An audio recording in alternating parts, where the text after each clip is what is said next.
Hi గారు, welcome to our channel. ప్రస్తుతం మనతో పాటు దాము బాలాజీ గారు సీనియర్ జర్నలిస్ట్ ఉన్నారు. వారితో ఒకసారి మాట్లాడదాం. సో నమస్కారం. నమస్తే. సార్, ప్రముఖ పాస్టర్ ప్రవీణ్ పగడాలని నా యాక్సిడెంట్ లో చనిపోవడం పట్ల పలు రకాల అనుమానాలు అయితే వ్యక్తం అవుతున్నాయి. సార్, ఇది యాక్సిడెంట్ కాదు, దీని వెనకాల కుట్ర కోణం ఉందని చెప్పేసి నిన్నంతా కూడా ఆరోపించారు.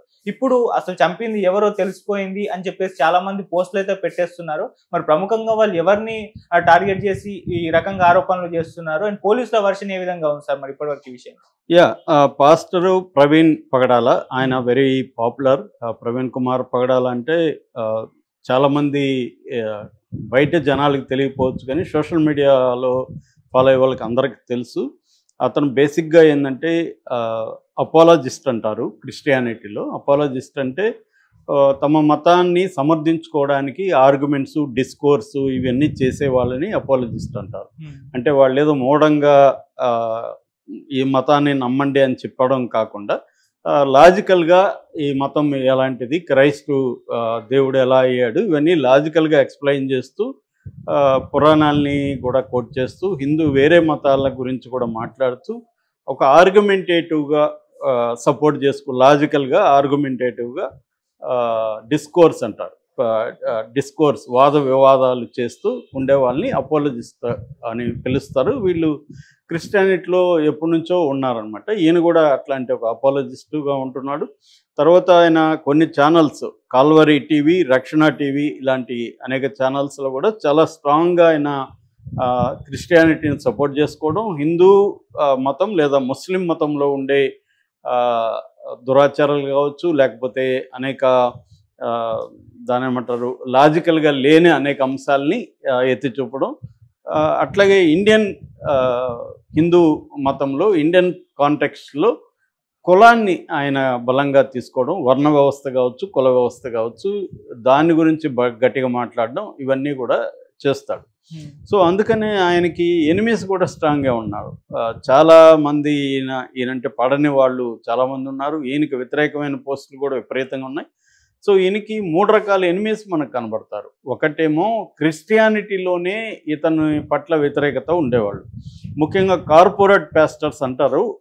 ఇతను కొద్దిగా డౌన్ టు ఎర్త్ ఉన్నాడు, ఇతను సాధారణ క్రిస్టియన్స్కి దగ్గరగా ఉన్నట్టుగా మనకు కనబడుతుంది. కొంతమంది corporate pastors like Anil Kumar కావచ్చు, సతీష్ కావచ్చు, ఇలాంటి వాళ్ళు ఈయన పట్ల కొద్దిగా వ్యతిరేకత. ఎందుకంటే హార్మనీ ఉండాలి, ఇతర మతాలతో మన హార్మనీ ఉండాలి తప్ప ఇతర మతాలని అటాక్ చేయడం కరెక్ట్ కాదని నమ్మే క్రిస్టియన్స్ ఇతని పట్ల వ్యతిరేకత చూపించినట్టుగా అర్థమవుతాయి. రెండో వాళ్ళు హిందుత్వవాదులు, ముఖ్యంగా హిందూవాదులు అనే కంటే కూడా హిందుత్వవాదులు అంటే ఈ రైట్ వింగ్ బ్యాచ్, బీజేపీ కావచ్చు, ఆర్ఎస్ఎస్, ఈ బ్యాచ్ కూడా ఇతని పట్ల చాలా తీవ్రంగా ఉన్నారు. అట్లాగే ముస్లిం ఫండమెంటలిస్టులు కూడా ఇతని పట్ల చాలా తీవ్రంగా ఉన్నారు. మనం కానీ ఇప్పుడు చనిపోయిన తర్వాత పోస్టులు చూస్తే ఇతను మీద వ్యతిరేకంగా ఇప్పుడు కూడా చనిపోయినాడు అన్న ఒక కన్సర్న్ కూడా లేకుండా వ్యతిరేకంగా పోస్టులు చాలా వస్తున్నాయి.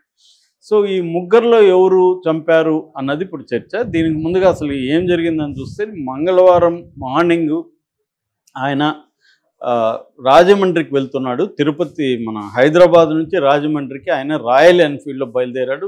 వెనకాల లగేజ్ కట్టుకొని బయలుదేరాడు అనేది ఒక కథనం. రెండవ కథనం రాజమండ్రి ఎయిర్పోర్ట్ నుంచి బయలుదేరాడని రెండవ కథనం ఉంది. ఏదేమైనా ఆయన వెళ్తూ ఉంటే కొవ్వూరు టోల్గేట్ దగ్గర మెల్లగా ఆయన దాడుతున్న విజువల్ మాత్రమే ఇప్పటి వరకు బయట వచ్చింది.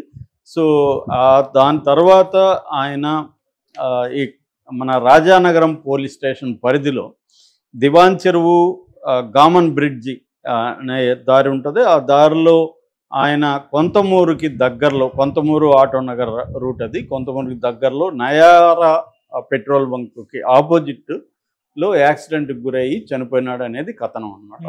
వీళ్ళ ఫ్రెండ్ జనగామ రోషన్ అని బొమ్మూరు వెళ్ళది. వీళ్ళ ఫ్రెండ్ 11 గంటలకి పోలీసులకి ఫోన్ చేసి చెప్పాడు, ఇలాగా తను మాకు ఫోన్లలో అందుబాటు లేదు, బయలుదేరాడు, ఈ రూట్లో ఉన్నానని చెప్పాడు.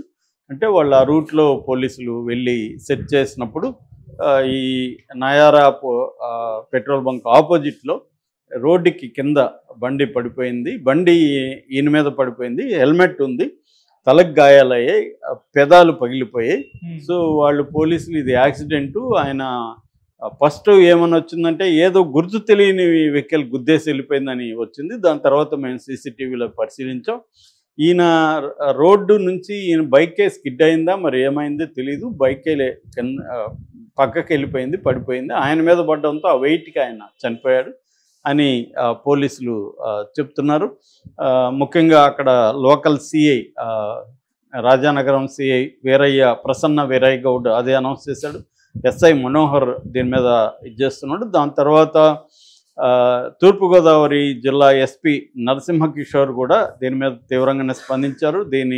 ఇది క్లియర్గా యాక్సిడెంటే, మేము 5 బృందాలని పెట్టాము, ఇంకా కూడా మేము పరిశీలిస్తున్నాం. మొత్తం సీసీటీవీలన్నీ కూడా అక్కడ నుంచి ఆయన ఎయిర్పోర్ట్ నుంచి అన్నారు, ఎయిర్పోర్ట్ నుంచి సీసీటీవీలన్నీ కూడా మేము చూస్తున్నాము.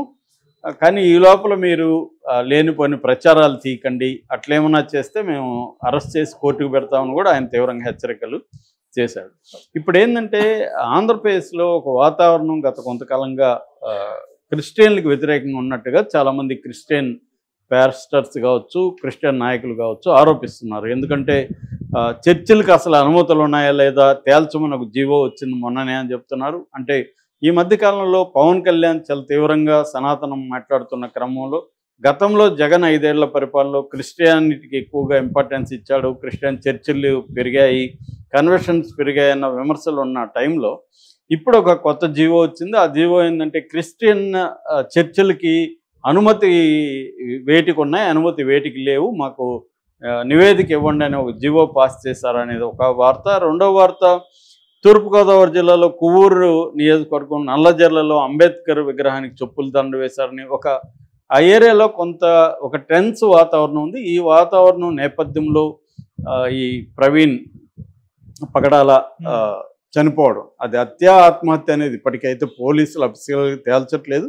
కానీ ఎక్కువ మంది ఇది హిందుత్వవాదులు చంపారని ఎక్కువ మంది అంటున్నారు. కొంతమంది ఏమో హిందుత్వవాదులు కాదు, ముస్లిం ఫండమెంటలిస్టులు చంపారు, వాళ్లే వార్నింగ్ ఇచ్చారు, ఫత్వా జారీ అయింది నా మీద అని కూడా ఆయన పోస్ట్ పెట్టాడు 1 నెలకు ముందే. ఫత్వా అనే మాట వాడాడంటేనే అది ముస్లింలు జారీ చేస్తారు తప్ప హిందువులు కాదు. హిందువులు ఇప్పుడు 2 తెలుగు రాష్ట్రాల్లో కూడా అనేక మంది హిందూ మతాన్ని తీవ్రంగా విమర్శించిన, రాముణ్ణి విమర్శించిన, ఇప్పటి వరకు వాళ్ళని చంపడానికైతే ఎవరు ట్రై చేయలేదు. కొంత ఆందోళనలు అయితే చేసి ఉండొచ్చు అని వీళ్ళ ఆర్గ్యుమెంటు. సో ముస్లిం ఫండమెంటలిస్టులు చంపారా లేకపోతే హిందూ ఫండమెంటలిస్టులు చంపారా అనేది తెలియదు. అసలు చంపారా లేదా కూడా మనకు తెలియదు. అఫీషియల్గా పోలీసులు చెప్తే తప్ప దీన్ని మనం హత్య అనేదానికి లేదు. ఆరోపణలు అయితే ఉన్నాయి. ఎందుకంటే వాళ్ళకున్న డౌట్ ఏంటంటే ముఖ్యంగా పాస్టర్లు చాలామంది మాట్లాడారు. అట్లాగే హర్ష కుమారు, రాజేష్ మహాసేన, ఇక పాస్టర్లు జాన్ వెస్లీ, జేమ్స్, విజయరాజు వీళ్ళు మాట్లాడారు. కేఏ పాల్ కూడా మాట్లాడాడు. వీళ్ళకి ఉన్న డౌట్లు ఏంటంటే ఇతని మీద ఆల్రెడీ థ్రెట్ ఉంది, అతను గతంలో పోస్టులు కూడా పెట్టాడు, బట్ అతనికి ఏమి సెక్యూరిటీ ఇవ్వలేదు అని నెంబర్ 1. నెంబర్ 2, నన్ను చంపేస్తారని అతను చాలాసార్లు వీడియోలో మాట్లాడాడు కాబట్టి అతన్ని చంపి ఉండే అవకాశం ఏముంది అనేది ఒకటి. రెండవది, యాక్సిడెంట్ జరిగిన తీరు చూస్తే అతను హెల్మెట్ పెట్టుకున్న తలకెందుకు గాయమైంది, హెల్మెట్ చెక్కు చెదలేదు అని చెప్తున్నారు పోలీసులు. మరి హెల్మెట్ లోపల ఎందుకు ఇదైంది, పెదాలు కోసినట్టుగా ఉన్నాయి తప్ప పగిలినట్టుగా లేదు, ఎవరైనా ఆయన్ని చంపి అక్కడ పడేశారా అన్న యాంగిల్లో పోలీసులు విచారణ జరపాలని వాళ్ళు డిమాండ్ చేస్తున్నారు. చాలా ఆందోళనకరమైన పరిస్థితి అయితే ఆంధ్రప్రదేశ్